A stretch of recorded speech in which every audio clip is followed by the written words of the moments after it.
Hello friends, एक बार फिर से स्वागत है आपका इस नए वीडियो लेक्चर में। तो यह वीडियो लेक्चर आपका माइक्रोवेव और रडार जो का इंजीनियरिंग है उसका एमसीक्यू है। ठीक है, 30 क्वेश्चन इस वीडियो लेक्चर में बताए जाएंगे जो कि ऑब्जेक्टिव टाइप में क्वेश्चन रहेंगे। ठीक है, ऑब्जेक्टिव टाइप क्वेश्चन रहेंगे आपके 30 क्वेश्चन बताए जाएंगे जो कि बहुत ही इंपॉर्टेंट होने वाला है। ठीक है, तो वीडियो को पूरा देखिएगा और इस वीडियो को अपने दोस्तों के पास ज़रूर शेयर कीजिएगा ताकि उनका भी हेल्प हो सके। तो चलिए समझते हैं पहला क्वेश्चन क्या है।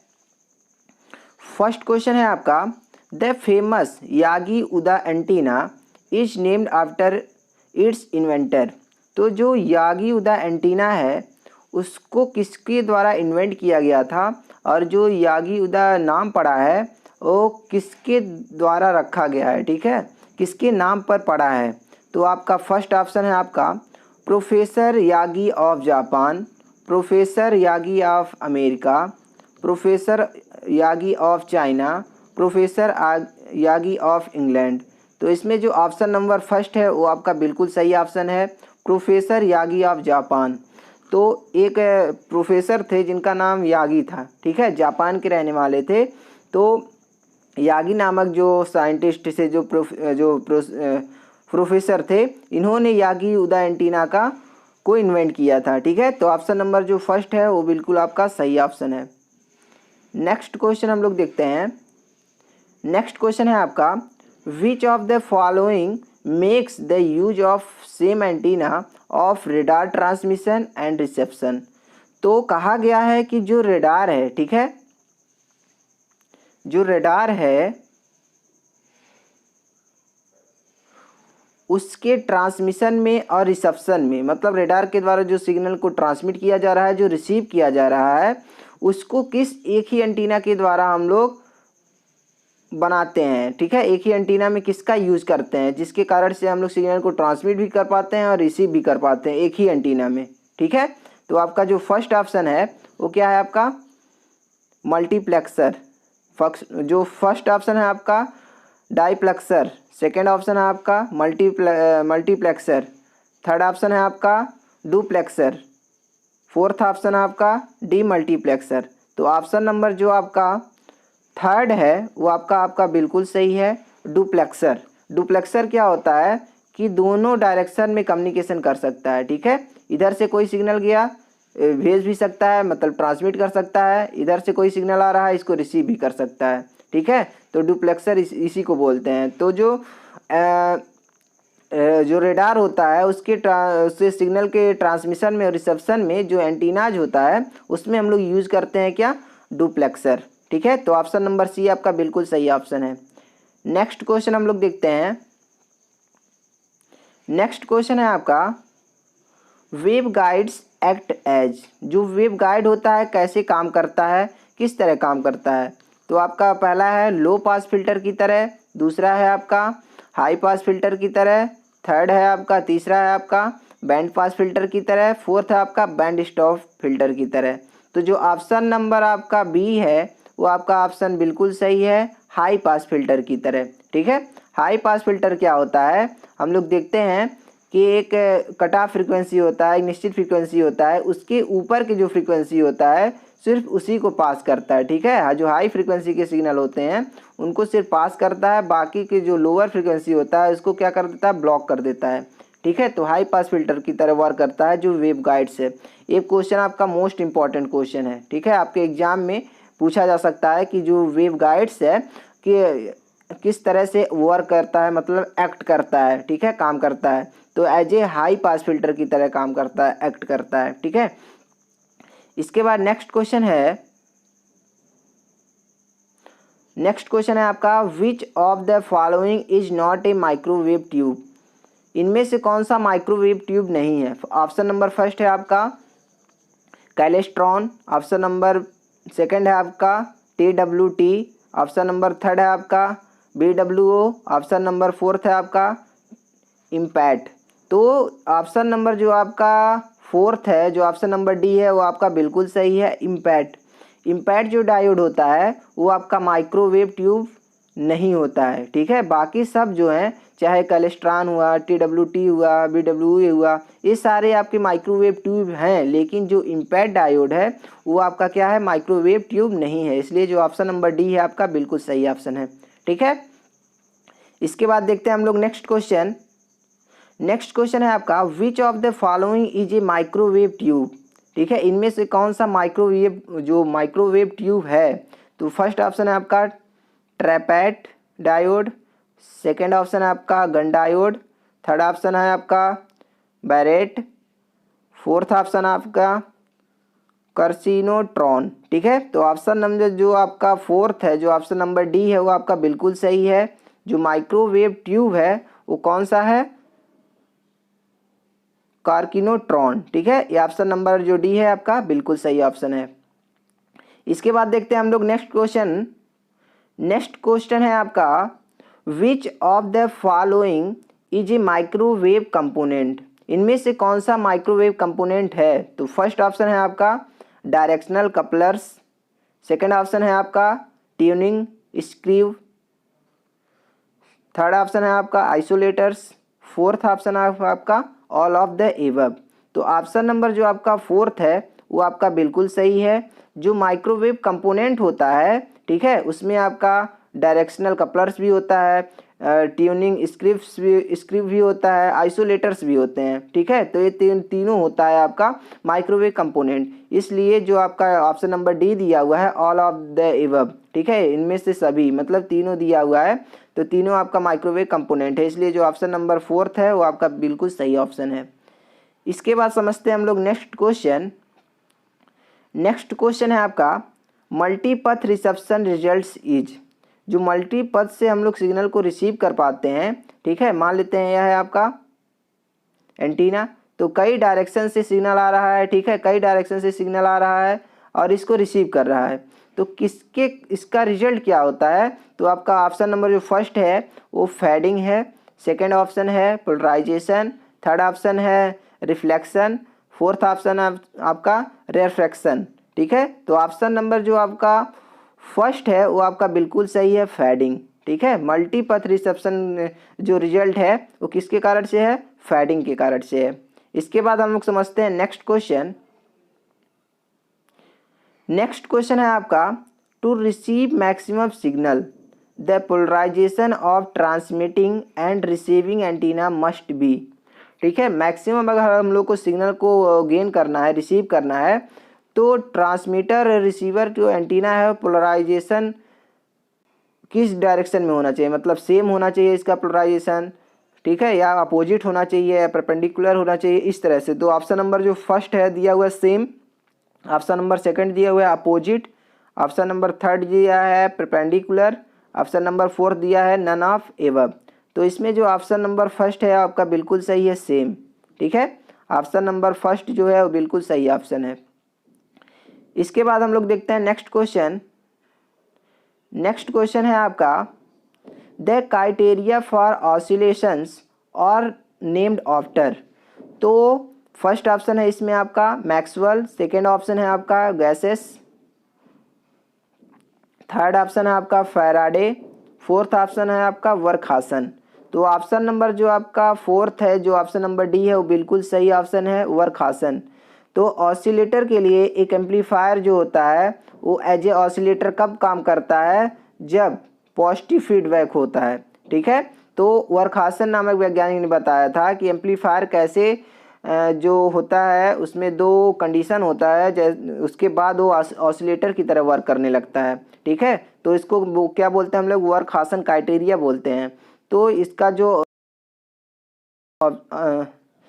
जो ऑप्शन है वो ऑप्शन नंबर डी आपका बिल्कुल सही ऑप्शन है।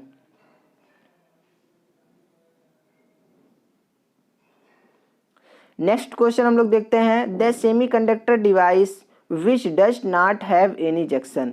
तो ऐसा सेमीकंडक्टर डिवाइस कौन सा है जिसमें किसी प्रकार का कोई जंक्शन नहीं है। तो फर्स्ट ऑप्शन है आपका टनल डायोड, इसके बाद आपका सेकेंड ऑप्शन है आपका गन डायोड, थर्ड ऑप्शन है आपका पिन डायोड, फोर्थ ऑप्शन आपका है ट्रैपेड डायोड। तो ऑप्शन नंबर जो आपका बी है वो आपका बिल्कुल सही है, गन डायोड। जो गन डायोड होता है, ठीक है, जो गन डायोड होता है इसमें किसी भी प्रकार का जंक्शन नहीं होता है। तो आप ऑप्शन नंबर जो बी है वो आपका बिल्कुल सही ऑप्शन है। इसके बाद देखते हैं हम लोग नेक्स्ट क्वेश्चन। नेक्स्ट क्वेश्चन है आपका the efficiency of reflex klystron is approximately. ठीक है, कितना अप्रॉक्स होता है जो रिफ्लेक्स कैलेस्ट्रॉन है उसकी इफिशियंसी। तो फर्स्ट ऑप्शन है आपका 2%, सेकेंड ऑप्शन है आपका 20%, थर्ड ऑप्शन है आपका 60%, फोर्थ ऑप्शन है आपका 90%। तो इसमें जो आपका सेकेंड ऑप्शन है वो बिल्कुल सही है 20%। ठीक है, तो जो इफिशियंसी होता है कैलेस्ट्रॉन, रिफ्लेक्स कैलेस्ट्रॉन का, वो लगभग कितना परसेंट होता है, 20% होता है लगभग। ठीक है, इसके बाद हम लोग देखते हैं नेक्स्ट क्वेश्चन। नेक्स्ट क्वेश्चन है which is following is not a part of two cavity klystron. तो इनमें से कौन सा है जो टू कैविटी कैलेक्ट्रॉन का पार्ट नहीं है। तो फर्स्ट ऑप्शन है आपका कैथोड, सेकेंड ऑप्शन है आपका कैचर कैविटी, थर्ड ऑप्शन है आपका बंचर कैविटी, थर्ड ऑप्शन है आपका रिपीलर स्पेस। ठीक है, तो ऑप्शन नंबर जो आपका फोर्थ है वो आपका बिल्कुल सही है, रिपीटर स्पेस। तो जो टू कैविटी कैलेस्ट्रॉन होता है उसका पार्ट नहीं होता है। ठीक है, जो रिपीलर स्पेस होता है वो टू कैविटी कैलेस्ट्रॉन का पार्ट नहीं होता है। लेकिन यहीं पे देखा जाए कैथोड हुआ, कैचर कैविटी हुआ, फिर बंचर कैविटी हुआ, ये सारे पार्ट होते हैं, टू कैविटी कैलेस्ट्रॉन के पार्ट होते हैं। लेकिन जो ऑप्शन नंबर डी है आपका वो टू कैविटी कैलेस्ट्रॉन का पार्ट नहीं है। तो ऑप्शन नंबर डी आपका बिल्कुल सही है। ठीक है, इसके बाद देखते हैं हम लोग नेक्स्ट क्वेश्चन। नेक्स्ट क्वेश्चन है आपका which of the following is not a part of reflex klystron. तो जो रिफ्लेक्स कैलेस्ट्रॉन है उसका पार्ट नहीं है।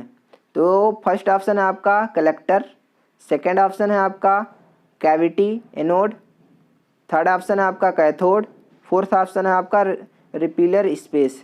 तो इसमें जो फर्स्ट ऑप्शन है आपका वो बिल्कुल सही है, कलेक्टर। ठीक है, तो जो रिफ्लेक्स कैलेस्ट्रॉन है उसका पार्ट नहीं होता है कलेक्टर। ठीक है, कलेक्टर जो होता है रिफ्लेक्स कैलेस्ट्रॉन का पार्ट नहीं है। तो ऑप्शन नंबर ए आपका बिल्कुल सही है। इसके बाद देखते हैं हम लोग नेक्स्ट क्वेश्चन। नेक्स्ट क्वेश्चन है आपका the transferred electron bulk effect is property of. ठीक है, तो जो इलेक्ट्रॉन को ट्रांसफ़र करने का बल्क इफेक्ट है वो किसकी प्रॉपर्टीज़ है। तो फर्स्ट है आपका सिलिकॉन, सेकेंड है ऑप्शन जर्मेनियम, थर्ड ऑप्शन है गैलियम, फोर्थ ऑप्शन है गैलियम आर्सेनाइड। ठीक है, तो ऑप्शन नंबर जो आपका डी है जो फोर्थ है वो बिल्कुल सही है, गैलियम आर्सेनाइड। ठीक है, गैलियम आर्सेनाइड, GaAs बोलते हैं। ठीक है, गैलियम आर्सेनाइड जो होता है उसमें इलेक्ट्रॉन को ट्रांसफ़र करने का बल्क इफेक्ट होता है। ठीक है, इसके बाद देखते हैं हम लोग नेक्स्ट क्वेश्चन। नेक्स्ट क्वेश्चन है आपका which of the following is passive microwave component. तो इनमें से कौन सा माइक्रोवेव कंपोनेंट है। तो ऑप्शन नंबर आपका फर्स्ट दिया हुआ है स्ट्रिप लाइन, सेकेंड दिया हुआ है माइक्रो स्ट्रिप, थर्ड दिया हुआ है surface acoustic wave component, fourth दिया हुआ है ऑल ऑफ द एबव। तो ऑप्शन नंबर जो आपका फोर्थ है वो बिल्कुल सही ऑप्शन है, ऑल ऑफ द एबव। ठीक है, इसके बाद समझते हैं हम लोग नेक्स्ट क्वेश्चन। नेक्स्ट क्वेश्चन है आपका which of the following is not A typical specification of a continuous wave travelling tube. ठीक है, तो एक कॉन्टिन्यूस वेव ट्रेवलिंग ट्यूब होता है उसका टिपिकल स्पेसिफिकेशन कौन सा नहीं है। तो ऑप्शन नंबर जो फर्स्ट दिया हुआ है वो दिया हुआ है आपका फ्रीक्वेंसी रेंज, सेकेंड ऑप्शन दिया हुआ है maximum power output, third option दिया हुआ है ड्यूटी साइकिल और फोर्थ ऑप्शन दिया हुआ है पावर गेन। तो ऑप्शन नंबर जो थर्ड है आपका बिल्कुल सही है, ड्यूटी साइकिल। ड्यूटी साइकिल ही ऐसा स्पेसिफिकेशन है जो कंटिन्यूस वेव ट्रेवलिंग ट्यूब में नहीं होता है। ठीक है, ड्यूटी साइकिल जो टिपिकल स्पेसिफिकेशन है वो नहीं होता है कंटिन्यूस वेव ट्रेवलिंग ट्यूब में। इसके अलावा जो फ्रीक्वेंसी रेंज है वो भी होता है, मैक्सिमम पावर आउटपुट है वो भी होता है, पावर गेन वो भी होता है, लेकिन जो ड्यूटी साइकिल है वो आपका इसमें नहीं होता है। तो ऑप्शन नंबर सी आपका बिल्कुल सही है, ड्यूटी साइकिल। इसके बाद हम लोग देखते हैं नेक्स्ट क्वेश्चन। नेक्स्ट क्वेश्चन है the antenna use for TV transmission. TV transmission में कौन से एंटीना का यूज होता है? ठीक है, तो ऑप्शन नंबर फर्स्ट है आपका turn style, option number second है आपका यागी उदा, ऑप्शन नंबर थर्ड है आपका लूप, ऑप्शन नंबर फोर्थ है आपका ब्रॉड साइड एरे। तो इसमें जो ऑप्शन नंबर फर्स्ट है वो आपका बिल्कुल सही है, टर्न स्टाइल। ठीक है, तो टीवी के ट्रांसमिशन में किस एंटीना का यूज होता है? टर्न स्टाइल का। ठीक है, इसके बाद समझते हैं हम लोग नेक्स्ट क्वेश्चन। नेक्स्ट क्वेश्चन है the antenna used for direction finding is. कौन से एंटीना का यूज़ किया जाता है डायरेक्शन को फाइंड करने के लिए? ठीक है, कौन से एंटीना का यूज़ किया जाता है डायरेक्शन को फाइंड करने के लिए? तो ऑप्शन नंबर जो फर्स्ट है आपका यागी उदा एंटीना, फिर लूप एंटीना है, फिर आपका ब्रॉड साइड एरेज है, फिर नन ऑफ दीज है। तो ऑप्शन नंबर जो आपका सेकंड है वो आपका बिल्कुल सही है, लूप एंटीना। ठीक है, लूप एंटीना का यूज हम लोग करते हैं, किसके लिए करते हैं? डायरेक्शन को फाइंड करने के लिए। ठीक है, तो ऑप्शन नंबर जो बी है आपका बिल्कुल सही है, लूप एंटीना। इसके बाद देखते हैं हम लोग नेक्स्ट क्वेश्चन। नेक्स्ट क्वेश्चन है the antennas used for point two point communication. किस एंटीना का यूज हम लोग करते हैं पॉइंट टू पॉइंट कम्युनिकेशन में? ठीक है, तो आपका फर्स्ट ऑप्शन है broadside arrays, second option है आपका Yagi Uda antenna, second option है आपका लूप एंटीना, फोर्थ ऑप्शन है आपका ऑल ऑफ द एबव। तो ऑप्शन नंबर जो आपका फर्स्ट है वो बिल्कुल सही ऑप्शन है, ब्रॉड साइड एरेज। ठीक है, ब्रॉड साइड एरे का यूज करते हैं हम लोग किसके लिए? पॉइंट टू पॉइंट कम्युनिकेशन के लिए। ठीक है, नेक्स्ट क्वेश्चन हम लोग देखते हैं। अगला जो क्वेश्चन है आपका, ठीक है, अगला जो क्वेश्चन है आपका which of the following does not applies to Yagi Uda antenna. तो इनमें से कौन सा है जो यागी उदा एंटीना पे अप्लाई नहीं होता है? तो फर्स्ट ऑप्शन है आपका वाइड बैंडविड्थ, सेकंड ऑप्शन है आपका पैरासिटिक एलिमेंट्स, थर्ड ऑप्शन है आपका फोल्डेड डाइपोल, फोर्थ ऑप्शन है आपका हाई गेन। तो ऑप्शन नंबर जो आपका फोर्थ है वो आपका बिल्कुल सही ऑप्शन है, हाई गेन। ठीक है, यागी उदा जो एंटीना होता है इसमें क्या होता है कि हाई गेन नहीं होता है। ठीक है, हाई गेन नहीं होता है। तो ऑप्शन नंबर जो डी है आपका बिल्कुल सही ऑप्शन है। ठीक है, इसके बाद देखते हैं हम लोग नेक्स्ट क्वेश्चन। नेक्स्ट क्वेश्चन है आपका which of the following antenna is omni directional. इनमें से कौन सा ऐसा एंटीना है जो ओमनी डायरेक्शनल है? तो फर्स्ट ऑप्शन आपका जो ऑप्शन है मार्कोनी एंटीना। मार्कोनी एंटीना को ग्राउंडेड एंटीना भी बोलते हैं। ठीक है, ग्राउंडेड एंटीना भी बोलते हैं। नेक्स्ट है आपका सेकंड ऑप्शन है end fire arrays, third option है आपका फोल्डेड डाइपोल, फोर्थ ऑप्शन है आपका ब्रॉड साइड एरेज। ठीक है, तो इनमें से आपका जो ऑप्शन नंबर फर्स्ट है आपका वो आपका बिल्कुल सही है, मार्कोनी एंटीना। ठीक है, मार्कोनी एंटीना ही आपका ओमनी डायरेक्शनल एंटीना है इनमें से चारों में से। ठीक है, तो मार्कोनी एंटीना को ग्राउंडेड एंटीना भी बोला जाता है। इसके बाद समझते हैं हम लोग नेक्स्ट क्वेश्चन। नेक्स्ट क्वेश्चन है आपका the efficiency of multi cavity magnetron is approximately. ठीक है, तो मल्टी जो कैविटी मैग्नेट्रॉन होता है उसकी इफिशिएंसी लगभग कितना होता है इसके बारे में बताना है। तो फर्स्ट ऑप्शन दिया हुआ है आपका 5%, सेकेंड ऑप्शन दिया हुआ है 40%, थर्ड ऑप्शन दिया हुआ है 80%, फोर्थ ऑप्शन दिया हुआ है 90%। तो ऑप्शन नंबर जो आपका बी है जो सेकंड वाला है वो आपका बिल्कुल सही है, 40%। ठीक है, 40% इसकी क्या होती है? अप्रॉक्सीमेटली लगभग इसकी एफिशिएंसी होती है, किसकी? मल्टी कैविटी मैग्नेट्रॉन की। ठीक है, इसके बाद देखते हैं हम लोग नेक्स्ट क्वेश्चन। नेक्स्ट क्वेश्चन है आपका मोस्ट इंपॉर्टेंट है PIN डायोड हैज। PIN जो डायोड होता है, ठीक है, इसमें कितने लेयर्स होते हैं? PIN डायोड में कितने लेयर्स होते हैं?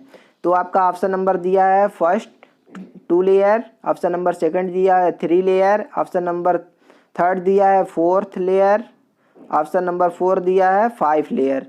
तो जो पिन डायोड होता है उसमें कितना लेयर होता है? 3 लेयर होता है। ठीक है, तो ऑप्शन नंबर बी आपका बिल्कुल सही है। यहाँ पे देखेंगे कि P+ लेयर होता है, फिर आई लेयर होता है, फिर एन प्लस लेयर होता है। ठीक है, तो इस तरह से 3 लेयर होता है आपका। जो आई होता है वो स्टैंड फॉर, इसका मतलब क्या है आपका, इंट्रेंसिक। ठीक है, इंट्रेंसिक, ये आपका प्योर सेमीकंडक्टर होता है इंट्रेंसिक। और ये दोनों जो है इम्प्योरिटी इसमें मिलाई जाती है, इसमें डोपिंग की जाती है। ठीक है, तो जो पी आई एन डायोड होता है उसमें कितने लेयर होते हैं, 3 लेयर होते हैं। एक पी प्लस लेयर होता है, एक आई लेयर होता है, एक एन प्लस लेयर होता है। ठीक है, इसके बाद देखते हैं हम लोग next question. Gallium arsenide is an example of. Gallium जो आर्सेनाइड है वो किसका एग्जाम्पल है? आपका फर्स्ट ऑप्शन दिया हुआ है, कंडक्टर है, चालक है, या फिर सेमीकंडक्टर है, या फिर इंसुलेटर है, या फिर मेटल है। तो ऑप्शन नंबर जो आपका बी है वो बिल्कुल सही ऑप्शन है, एक प्रकार का सेमीकंडक्टर है। ठीक है, अर्धचालक है। गैलियम आर्सेनाइड जो है वो आपका एक प्रकार का सेमीकंडक्टर है। इसके बाद समझते हैं हम लोग नेक्स्ट क्वेश्चन। नेक्स्ट क्वेश्चन है आपका, bolometers are use to measure. Bolometer जो है किसके मेजर के लिए यूज़ किया जाता है? तो ऑप्शन नंबर जो फर्स्ट है आपका low microwave power, option number second है आपका medium microwave power, third option है आपका high microwave power, fourth option है आपका वेरी हाई माइक्रोवेव पावर। तो ऑप्शन नंबर जो आपका फर्स्ट है वो बिल्कुल सही है, लो माइक्रोवेव पावर के लिए इसका यूज किया जाता है, इसके मेजरमेंट के लिए यूज किया जाता है। ठीक है, तो जो बोलोमीटर होता है उसको किसके मेजर के लिए यूज करते हैं? लो पावर, लो माइक्रोवेव पावर के लिए। ठीक है, नेक्स्ट क्वेश्चन हम लोग देखते हैं। अगला जो क्वेश्चन है आपका, the property due to which same antenna can be used for transmission and reception is called. ठीक है, ऐसी कौन सी प्रॉपर्टीज होती है एंटीना की जिसके कारण से जो एक प्रकार का एंटीना है वो सिग्नल को रिसीव भी कर सकता है और ट्रांसमिट भी कर सकता है। मतलब रेडियो सिग्नल को रिसीव कर सकता है और रेडियो सिग्नल को ट्रांसमिट कर सकता है। ठीक है, तो आपका जो ऑप्शन नंबर फर्स्ट है वो है आपका फाइडेलिटी, सेकंड ऑप्शन है आपका सेलेक्टिविटी, थर्ड ऑप्शन है आपका सेंसिटिविटी, फोर्थ ऑप्शन है आपका रेसिप्रोसिटी। तो जो ऑप्शन नंबर आपका फोर्थ है वो बिल्कुल सही ऑप्शन है, रेसिप्रोसिटी। ये आपका मोस्ट इंपॉर्टेंट क्वेश्चन है। ठीक है, जितने भी क्वेश्चन बताए जा रहे हैं सारे मोस्ट इंपॉर्टेंट हैं। तो रेसिप्रोसिटी के प्रॉपर्टीज़ के कारण से ही जो एंटीना होता है, एक विशेष एंटीना, एक पर्टिकुलर जो एंटीना होता है वो सिग्नल को रिसीव भी कर सकता है और ट्रांसमिट भी कर सकता है एक साथ। ठीक है, इसके बाद समझते हैं हम लोग जो अगला क्वेश्चन है। नेक्स्ट क्वेश्चन है, duplexer can be made using. Duplexer किसके यूज से बनाया जा सकता है? ठीक है, बना सकते हैं। तो ऑप्शन नंबर जो फर्स्ट है gun diode, option number second है pin diode, option number C है सर्कुलेटर्स, ऑप्शन नंबर डी है आपका बोथ ए एंड बी। तो ऑप्शन नंबर जो आपका है डी वो आपका बिल्कुल सही है, बोथ। ठीक है, ऑप्शन नंबर जो डी है आपका बिल्कुल सही है, बोथ ए एंड बी। तो जो गन डायोड है उसका यूज करके भी हम लोग बना सकते हैं डुप्लेक्सर, और पिन डायोड का भी यूज करके बना सकते हैं डुप्लेक्सर। ठीक है, इसके बाद समझते हैं हम लोग नेक्स्ट क्वेश्चन। नेक्स्ट क्वेश्चन है आपका, द पिन डायोड। ठीक है, डोज यहाँ पे लिखा हुआ है, डायोड है, गलती से लिखा गया है। ठीक है, pin diode, the alphabets I stand for. तो मैंने पहले ही बताया है कि पी आई जो पी आई एन डायोड होता है उसमें 3 लेयर होते हैं। ठीक है, 3 लेयर मतलब क्या, पी प्लस, आई और एन प्लस। यहाँ पे जो आई होता है इसका मतलब क्या है? तो मैंने आपको पहले ही बताया है कि जो आई है उसका क्या मतलब है, इंट्रेंसिक। तो ऑप्शन नंबर यहाँ पे देख सकते हैं डी आपका बिल्कुल सही ऑप्शन है, इंट्रेंसिक आपका है। ठीक है, इसके बाद समझते हैं नेक्स्ट क्वेश्चन। अगला क्वेश्चन है, the wavelength of microwave is. तो माइक्रोवेव का जो वेवलेंथ होता है कितना होता है?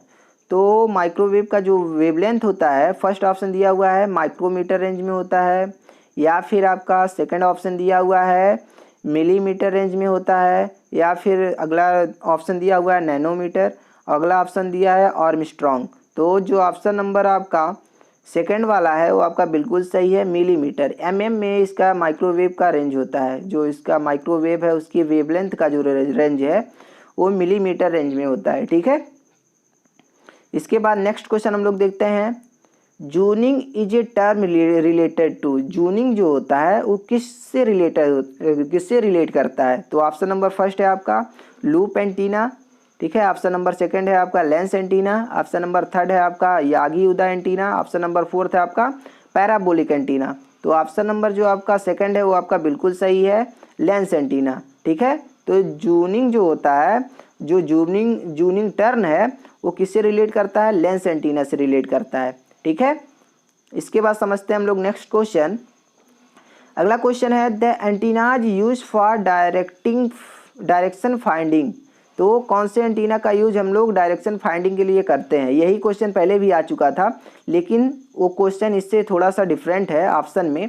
यहाँ पे देखेंगे जो ऑप्शन है, ऑप्शन नंबर फर्स्ट है उसमें दिया हुआ है लूप एंटीना, सेकंड ऑप्शन दिया हुआ है एडकॉक एंटीना, थर्ड ऑप्शन दिया हुआ है both A and B, fourth option दिया हुआ नन ऑफ दीज, ठीक है। तो इसमें से आपका जो सी ऑप्शन है वो बिल्कुल सही ऑप्शन है, बोथ ए एंड बी। तो ये आपका जो लूप एंटीना होता है उसका यूज़ भी हम लोग डायरेक्शन को फाइंड करने के लिए करते हैं, और जो एडकॉक एंटीना होता है उसका यूज़ भी हम लोग डायरेक्शन को फाइंड करने के लिए करते हैं। तो ऑप्शन नंबर जो आपका सी है बिल्कुल सही है, बोथ ए एंड बी, ठीक है। तो यही था आपका मोस्ट इम्पॉर्टेंट 30 क्वेश्चन, ठीक है। तो आई होप आपको वीडियो लेक्चर आपको अच्छे से समझ में आया होगा, ठीक है। तो प्लीज़ इस वीडियो लेक्चर को अपने दोस्तों के पास ज़रूर शेयर कीजिएगा, क्योंकि ये मोस्ट इम्पॉर्टेंट 30 क्वेश्चन है, ठीक है। मोस्ट इम्पॉर्टेंट है, माइक्रोवेव रेडार इंजीनियरिंग का 30 मोस्ट इम्पॉर्टेंट क्वेश्चन है जो कि हमारे द्वारा बनाया गया है। हो सकता है इसमें से कई सारे क्वेश्चन आपके ऑनलाइन एग्जाम में पूछे जाएँ, ठीक है, क्योंकि आपका जो एग्ज़ाम होने वाला है वो MCQ टाइप में कुछ क्वेश्चन पूछे जाएंगे, ठीक है, ऑब्जेक्टिव टाइप में क्वेश्चन पूछे जाएंगे। तो हो सकता है इसमें से बहुत सारा क्वेश्चन आपको मिलने वाला है, ठीक है। तो मिलते हैं नेक्स्ट वीडियो में, तब तक अपना ख्याल रखें, अपनों का ख्याल रखें, खुश रहें, मस्त रहें और एग्ज़ाम की तैयारी भी करते रहें। Thank you so much.